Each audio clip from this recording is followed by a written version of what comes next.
come on, Callan, please. I need to go into the woods to pick snowberries. They're only in season for a few weeks. Elena, can't you just use strawberries in Mother's cake? There are a lot of wolves in these woods. It's only 3 p.m. They usually come out at night. Callan, Logan, please. Bro, come on. It won't take long. Probably like an hour at most. Fine. Sam, you coming too? Nah, the woods creep me out. Have fun. Thanks for all the support, Samantha. Okay, boys, let's go. Okay, we are almost there. Just half a mile to go. Elena, are you sure we'll be back before sunset? It's taking longer to get there than I thought. Come on, Callan, enjoy it. An afternoon out with my favorite brothers. Ugh. Oh my god, did y'all hear that? Okay, forget what I said earlier. I'm out. Bro, what the heck?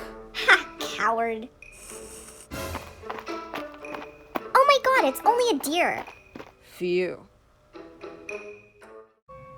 Okay, we are just about there. Look. Snowberries! Wait, what was that? Oh my god, we've gone too far. It's a wolf. No, my berries! God, just use strawberries. The wolves are gonna get us. Let's get out of here. How darn far must I go to do my business in haste?